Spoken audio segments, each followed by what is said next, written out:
You know, I recently sat down and I finally beat South Park, The Stick of Truth. Yeah, I'm like 8 years behind, sue me, I know, but it was a pretty damn fun game, and I quickly started Fractured But Whole right after because I just wanted more. Even though they're both so drastically different from one another gameplay-wise, I love both of these titles. Both Fractured and Stick are entirely unique experiences that are fun, absolutely hilarious, and just jam-packed with references to South Park lore from all throughout its almost 30-year run. But playing those games made me realize something. Barring some smaller Xbox Live Arcade titles and mobile games, there hadn't been a major South Park game released since 1999. 1999 to 2014. That is quite the delta between two dates. So what happened back then? Well, here's what happened. Acclaim Entertainment. Acclaim hopped on the South Park train really early, like literally before the show even began to release, claiming a 3-game deal for South Park and squatted out what might perhaps be the worst trilogy of video games ever released. This trilogy of terror was so bad it killed off South Park video games for over 2 decades. So let's start at the beginning of this disaster trilogy with a game simply titled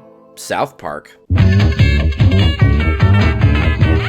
going down south, I'm gonna have myself time. Originally, South Park saw its release on the Nintendo 64, just in time for Christmas on December 21st of 1998. Some credit where it's due, the N64 version was developed by Iguana Entertainment, a relatively competent studio best known for its Turok series, which, fun fact, Turok Dinosaur Hunter served as the base for this very South Park game. Yeah, it's a first-person shooter. Not sure if that would have been my first choice for a South Park game, but then again, would you have picked turn-based RPG for one either? I know, I've been talking about the N64 version, but I'm playing the PS1 version here because I never had an N64, so I want to keep true to my roots. The PlayStation 1 port was handled by one Appaloosa Interactive. It meant to coincide with the release of Bigger, Longer, and Uncut. What are they best known for?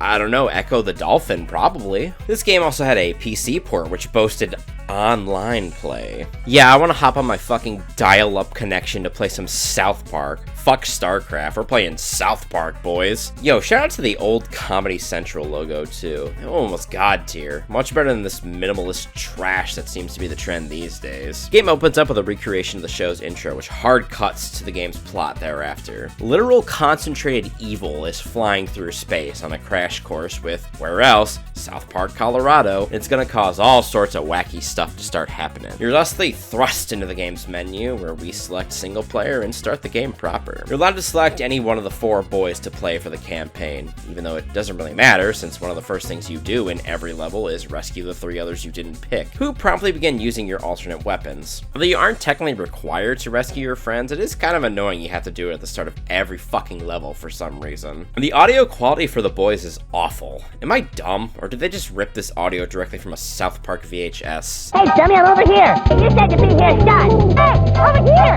They had access to Matt and Trey, right? Couldn't they have done a fresh recording for these clips? Did they do that? If so, why did they do it through a tin can on a string? Let's get to the game now. Ew, what the hell is this? Listen, I know South Park isn't what you'd call a gorgeous cartoon, but man, these levels are hideous. Not helping is there's a thick layer of fog covering everything. Obviously, this is to limit the draw distance, but man, something like this should never be this noticeable. Did you ever notice the fog in Grand Theft Auto 3 or San Andreas? Of course you didn't, because they played it properly. Not like this game, which, why is the draw distance in this game so bad exactly? It's like I'm wandering through an eternal snowstorm. I can barely see 10 feet in front of me. The first squad of levels, appropriately titled Operation Turkey Butt, you'll be battling genetically modified turkeys that have been turned feral by the space evil and are now attacking everyone in South Park. They're a throwback to the Starvin' Marvin episode if you're not familiar with the earlier seasons of South Park. Your chosen boy will pick up the default weapon of the game, a snowball, and begin their crusade against the evil turkeys attacking the town. Outside of the snowball, South Park actually does feature a decent variety of weapons, most of which feature an alternate fire option, effectively doubling your total arsenal. Snowballs are your default, as mentioned. They're fast and they don't do much damage. The alternate fire has your boy pissing upon the sphere of snow for a much slower rate of fire but greatly enhanced damage. Why are the boys so full of urine though? That's the real mystery here. You can also pick up a dodgeball which ricochets everywhere, and you can switch to an overhand throw for bonus damage. Plunger gun is one of the more useful weapons you can pick up, since you can also pick up any ammo you fired from it, meaning that your entire ammunition base is completely reusable,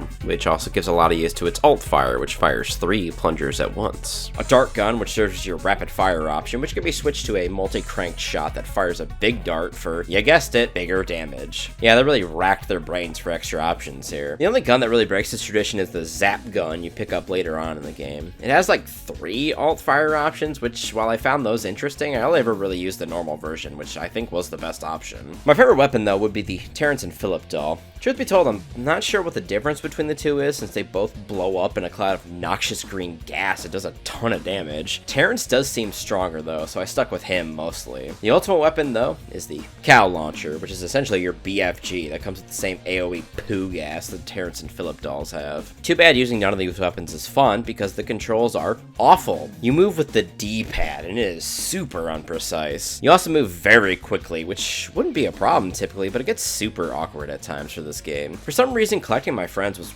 made really difficult, partly because of the movement, and partly because my friends won't stand still for some reason. I'm trying to rescue you. Stand still. To adjust your sight, you need to hold down either the L2 button so you can look downward, or the R2 button, which looks upward. This looking goes really slowly, which makes aiming hellish and imprecise. Also not helping is it honestly doesn't feel like my crosshair matches up with the shots I'm taking. I found my attacks hitting the ground way more often than I intended. Ladies and gentlemen, the absolute hell of FPS games on console pre-thumbsticks. Mr. Hanky is also a pickup in this game. What he does? I'm not entirely sure. The good news is certain ammunition like the dodgeball and the plunger launcher can be picked up and used again, which is helpful, obviously. Going back to your foes, you'll first be facing mutated turkeys that are killing the townfolk, which, weirdly, the first chapter is the only place where you'll see random townsfolk actually doing anything. Enemies throughout the whole game can be broken down into one of 2 types. Grunts, which are your rank and file enemies who attack you in various ways, like running at you or shooting at you from a distance. And tanks, which are bigger, beefier enemies that typically have a vulnerable spot on their body you need to target to kill. Tanks also constantly spawn grunts, making them quite annoying to deal with. Focusing on the turkeys specifically, you'll obviously want to kill them as fast as possible. Not because they're a huge threat or anything, but because they will not shut the fuck up. Every enemy in this game will not be silenced until they are put into the ground. It gets grating very quickly. You know who else doesn't shut up? The boys themselves. Every hit on a target produces the same one line from whatever kid is shooting. Every single time.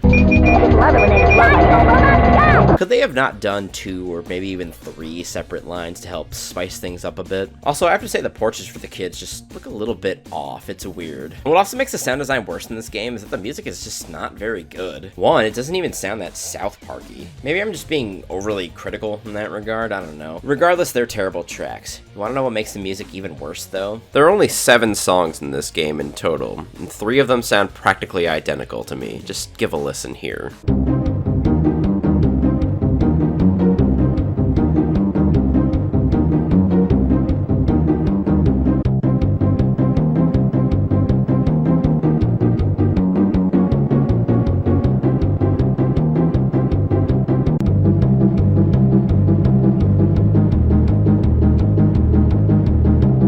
As I played this, I honestly thought there was only 1 track of music, so the audio was bad. How about the story? Well, there is a bit of an overarching plot here, but the missions basically repeat themselves 5 times, essentially. First, turkeys are attacking the town, as mentioned. This is followed by clones of South Park's townfolk escaping from a bunch of warehouses and terrorizing the city. You wanna know what's weird about the PS1 version? The evil clones are set up by this cutscene. When I was coming home this morning, I heard a strange noise and saw an eerie green light coming from a warehouse. When I got closer to investigate, I saw Big Gay Al. He was acting mighty strange.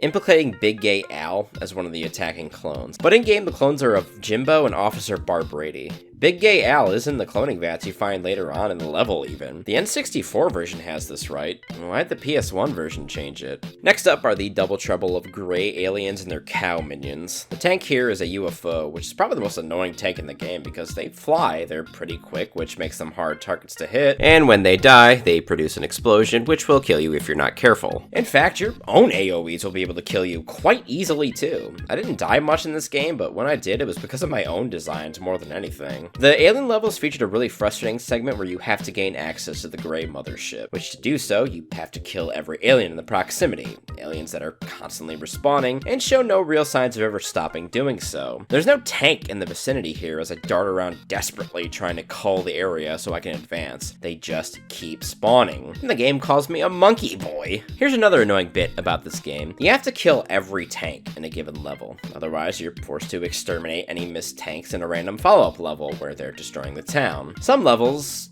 well, one level is even centered around this mechanic. One of the ones in the clone segment where tanks will actively deadass sprint to the level's boundary to escape you. Such fun. Much wow. Honestly, every second you play this game, it gets worse and worse. Why did I want to play this? Also not helping level design is the big-ass doors. What I mean is, oftentimes, you'll have to cull all the enemies in a given area for them to be open. The game gives you the message, door open, to let you know a door is open now.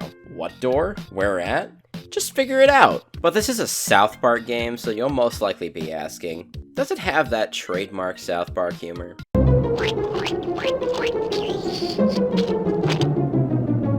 That turkey didn't know who he was messing with. Hey, you guys, Kurt is eating the turkey butt. I'm not eating turkey butt!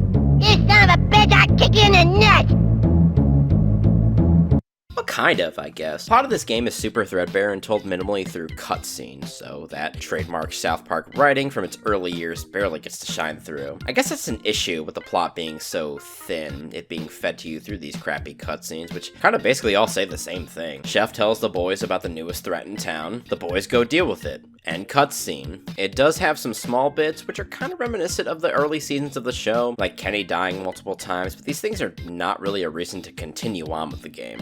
As for other non-chef characters of South Park, you barely ever see any of South Park's other citizenry. You do rescue Jimbo and Ned in a later segment in the game, and they promise to pay you back for the rescue, but they're promptly never seen again. What's even more odd about the lack of townsfolk NPC is that they have models. They're usable in multiplayer, and in fact, those are what you're working to unlock as you slog through this mess, so why not have them show up in the main game somewhere? Also, since when did South Park just have a statue of Officer Barb Rady just chilling here? A monument to his stellar police work, clearly. We're going to bully through the rest of this game now. Segment 4's enemies are robots. Very, very South Parky, these blocky-ass robots. The tanks here are incredibly annoying because they only die when you shoot them in the cunt flap, which also spawns the grunts, which absorb the bullets. Good game design. After that, the fifth and final segment of the game has evil toys attacking the town. This level at least breaks up the monotony, enemy-wise, by having 3 different grunts in a tank. It also kind of sucks more, since the toys don't really flinch when you hit them, nor do they make noise, so you just kind of have to hope they die in one shot. The evil toys are obviously coming from South Park's local Toys R Us, so the boys storm the locale and engage the final boss, an actually pretty sweet-looking Megazord. You kill him to death pretty easily like any of the previous bosses, though. After that, the game is finally over. You get one more cutscene where Cartman regales their heroic feats to his toys, and his friends end up mocking him. Chef congratulates them on stopping the madness, and Kenny dies one final time. Interestingly, this death is followed by the boys questioning just who